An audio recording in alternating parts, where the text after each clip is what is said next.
到底是什么原因能让员工以这么极端的方式准备死在公司的电梯里？毕竟吊死鬼面部肌肉扭曲，死相狰狞。赫利似乎是意识到了这一点，后悔了。可惜他现在已经丧失了决定自己生死的自主权。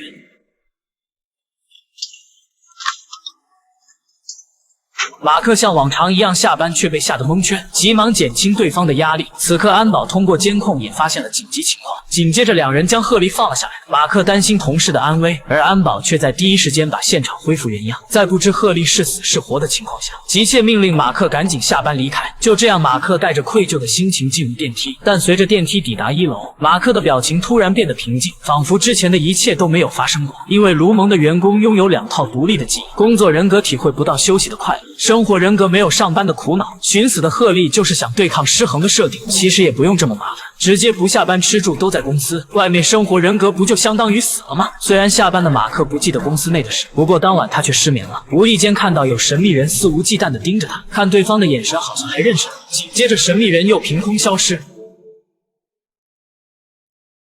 原来神秘人与马克是同部门的同事，佩蒂几个月前无故离职，没人知道他的下落、离职原因。如今他自称打破了2套记忆的设定，不然他也不可能认出马克。出于对公司内部的好奇，马克将他带回了住所。由于佩蒂的大脑存在2套记忆，使其陷入自我认同危机，偶尔无法确定哪一个才是真正的自我。这种身份模糊感会给他带来强烈的不安和焦虑。And what the fuck are you wearing?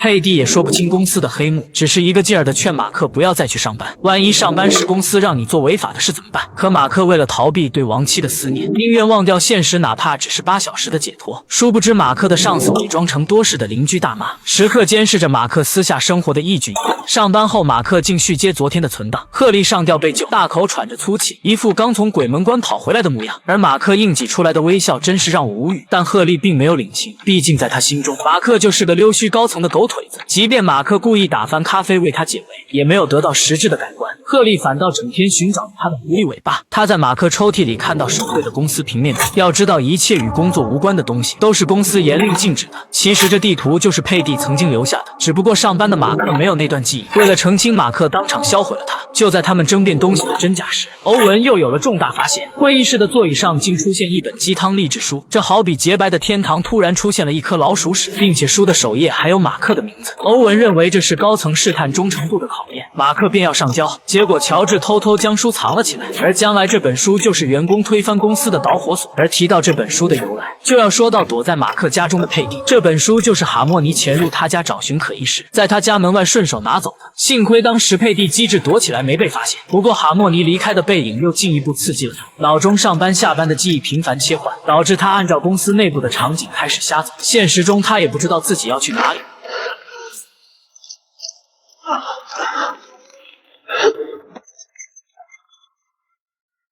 下班后，马克看到佩蒂被警察带走，对方神情恍惚，已是强弩之末。原来他体力耗尽，晕倒在了便利店。当对方发现马克，看向他带有期望祈求的眼神，真是令人触动。随后，佩蒂便失去了生命体征，而马克第一时间跑回家，清理掉有关佩蒂的一切物品。还没等他喘口气，佩蒂的手机竟有人来电。又会是谁会跟这样一个透明人联系呢？那只有在他的葬礼上寻求答案。